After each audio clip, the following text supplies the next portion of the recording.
We're building the Airstream of the future, and it's from 1971. Okay, let me explain. The Airstream has been around for over 90 years, but does its longevity make it worth what it's going for today? Sometimes selling for over $200,000. I really don't think so, but I wanted to find out. So, my husband and I bought a 1971 Airstream, and we're going to try to build it for much cheaper with better technology and higher quality products. You're probably wondering, what makes you think you can build out an Airstream better when you don't even know how to put lug nuts on the right way? And you're probably right. Maybe we're in a little over our heads. Ow. This is a problem. But we have confidence we'll be able to do this. Maybe a little too much confidence. You okay, Jay? No. The Airstream has survived the Great Depression. It survived World War II. But will it survive us? There's only one way to find out. In order to build the Airstream of the future, there were a few things for us to consider. First, we needed to cut down on cost as much as possible because, let's face it, our generation doesn't know how to save our money and won't be able to afford those astronomical prices that the new ones cost. So pretty. We set a budget of $35,000 to complete this build. So far, we've already spent $9,500 on the old aluminum Airstream, $1,685 on new tools, $200 on repairing the frame, $700 on new fresh and gray water tanks, $300 on insulating the floor, $1,100 on aluminum to reskin the underside, $250 on the new subfloor, $300 on new lights, $100 on a lift kit, $1,500 on a new axle, and $180 on the max air fan. Now it's time to look at current Airstreams and see how we can improve them. Apparently, since 1999, Airstream has been using a clear coat that's so strong, there's currently no chemical method on the market strong enough to remove it, making Airstreams from 1999 and onward nearly impossible to polish to a mirror finish. With that in mind, it was time to get to work. We used citrus strip to take the plastic layer off, and then came the real fun part. We decided to use a Miller Garage custom polishing kit, which has 3 stages of polishing. This all sounded awesome to me in theory, but I quickly learned what a horrific process this truly was. It's gonna take a while. There's absolutely no shortcuts for this process, and after like an hour, I couldn't really feel my hands. It felt like I spent more time trying to figure out the best protection to wear to stay somewhat clean than actually polishing the Airstream. But no matter how hard I tried, I always seemed to end up looking like a chimney sweeper. This is a problem. I can't get this crap off of me. Airstream 1. Kels 0. Back for battle. And this time I've come prepared. Phobia to the mat. Ow! I do not like that. I feel like I'm suffocating. You can kind of see here, this is 2 polishes, and then up here is, I think, just 1 polish. Just a lot of messing up and just redoing over your mistakes until you get the right motion. That's life, though. And that's building an Airstream. Check out our new toy. We also had to buy a scaffold because knowing me, I'd probably fall off a ladder trying to polish the top of the Airstream. I'd say it was definitely an investment well worth making. Except for the times Jay tried going on it with me. Then it became scary. Ah! Jay! You take £900. You trying to say I weigh £600? What? You just said I weigh 300. What? Alright, that's enough polishing for now. Let's see what other upgrades we can make. We decided to go with a layout we've never seen before in an Airstream, but having a complicated layout could come back to hurt us later on, as it only makes the build more challenging for us. We're hoping in the end, all our risks will be worth it. Spent the last 3 hours designing the layout. This isn't our first time doing it either, but I think we finally got it down, and when we finished, Jay goes, oh, it's pretty simple actually. It's gonna be different. And we made a last minute change, which I don't know how I feel about yet. No fixed bathroom. After running some wires and prepping the Airstream, it was time to insulate. Airstream uses EcoBat insulation, but we decided to go with closed cell spray foam. Not only does it offer a higher R value, but it also adds more structure to the aluminum shell. It cost $900 to put 2 layers of spray foam on, and we still had some left over in the end. While it was important for us to upgrade the Airstream where we could, it was also important for us to make the most of our resources so we could cut down on our budget. We decided to reuse the original panels from the Airstream. Jay gave them a quick power wash before starting the long, tedious process of reinstalling them.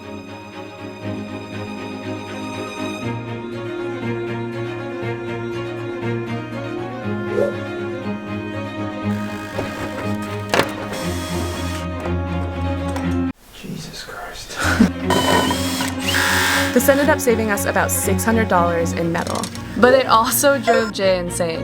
It has saved Jay a ton of time going back in and putting these wall panels up. Now he's just very meticulously going through and riveting everything. Yeah, it's hell. Honestly, it's so boring. You doing well, baby?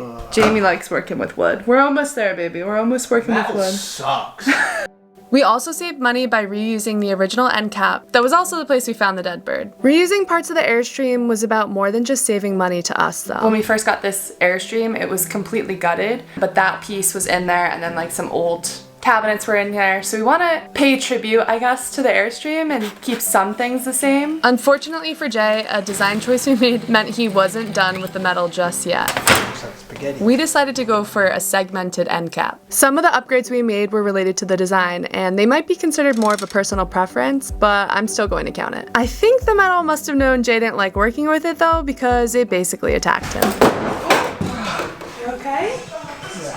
Not much really phases Jay at this point though.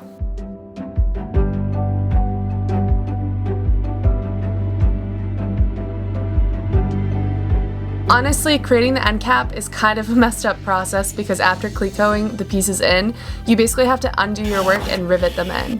It's all part of the fun though, right? So the new Airstreams don't have this feature. Honestly, the hardest part of all this was peeling the plastic off. It just... Jamie really hates tedious things like that, so I've learned to love them. And of course we had to be super conceited and take the design to the next level by adding a K and J. I think it's pretty cute though. The Airstream of the future also can't take long to build. No one has the patience for that. On average, Airstream takes 350 hours to build each trailer. We're already coming in at nearly 200 hours, so it was time to kick it into high gear.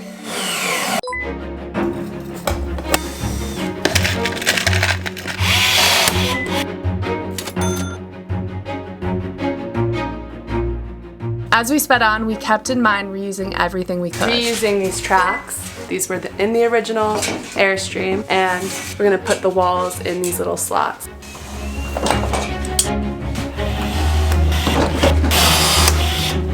The tracks were ready for their first wall, but first it was time to put in the floor. As we continued with this build, it honestly became difficult to find upgrades in some areas of it because quite frankly, Airstream does choose the highest quality products most of the time. So when it came to the floor, we matched current Airstreams by installing the same brand of eco-friendly Lonseal flooring, but by choosing a slightly more modern style in our opinion anyways.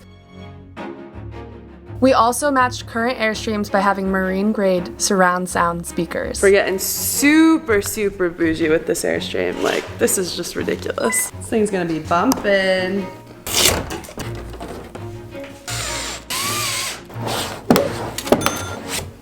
Airstream again offers one of the best air conditioners on the market for RVs. So we matched it by getting a 12-volt Dometic Cooler RTX 2000. We realized a way to make ours a little better than what Airstream offers was ensuring it'd be able to run off-grid. Jay, guess how many watts new Airstreams have? 100. How'd you know that? Is it really? Yeah. 100, that's it? 100 watts of solar on the roof. And they have AGM batteries. And we are gonna have 400 minimum. So we're 4 timesing the amount of power that you'll find in a new Airstream or the one that we're comparing it to. And we have super lightweight, like we're using flexible panels that are just can literally hold them with my pinky. The build was getting uncomfortably closer and closer to our budget, but luckily we were also easily able to cut down on costs on things like buying an oven from eBay that had a little ding on it. It's gonna get dinged up anyways, it's in an RV and we always like scratch these ovens up, so we just figured, you know what, we'll just get it already scratched so we don't feel bad when we get the first scratch on it. And by using leftover wood we had from client build. Are you happy to be working with wood? Yeah, feels good. Back to sniffing sawdust. I know some people might call this cheating. I'm just gonna call it making the most of our resources.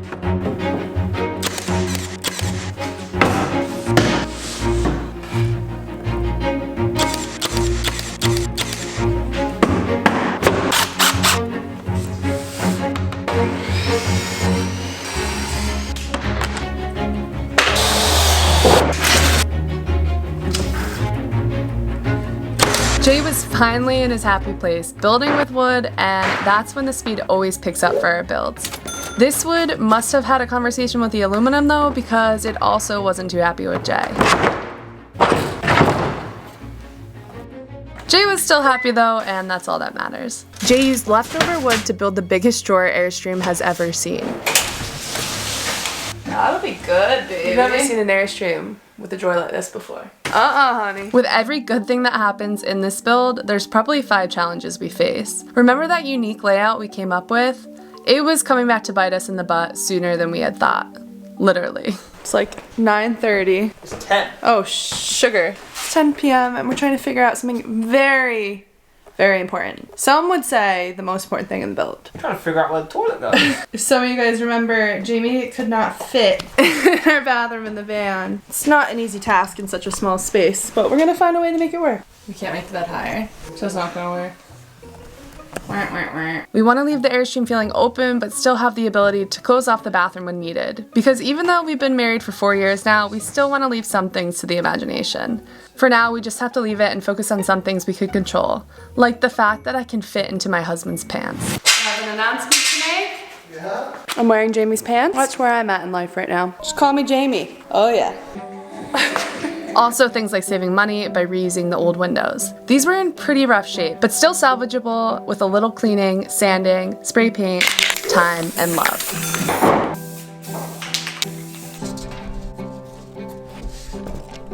Just got to the end of doing my window screen, and then I found there's a little rip in there. Right there. It's like when you put a pair of tights on and then you rip them.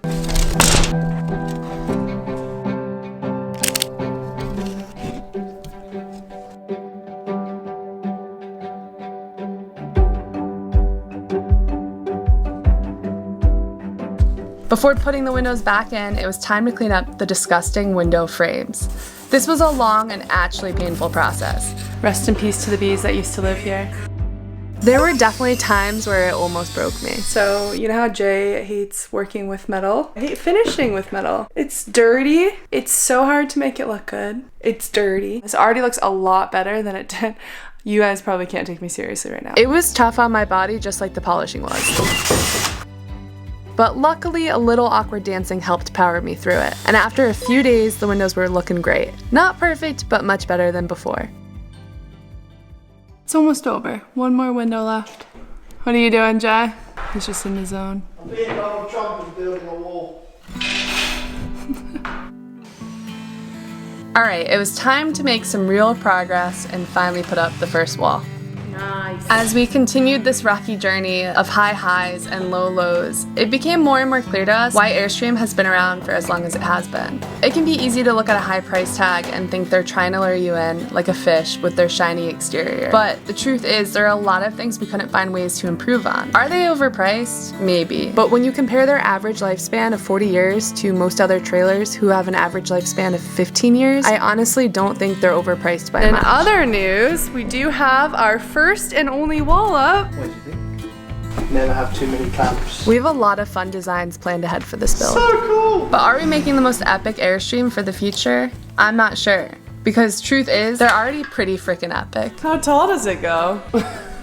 And I think it's safe to say that all Airstreams will continue to be around for a while. Because there's nothing else out there that can really compete with it at that price point. And if you're like us and still can't afford a new one, you'll just have to put in the work to try to rebuild an old one. Are you serious? Or you can buy one of those RVs that'll last you 15 years. Really, it's whatever choice that makes you happy. We've made our decision, and while it's been a struggle at times, we don't regret a second of it. We can't wait to show you more of what's to come. Bye.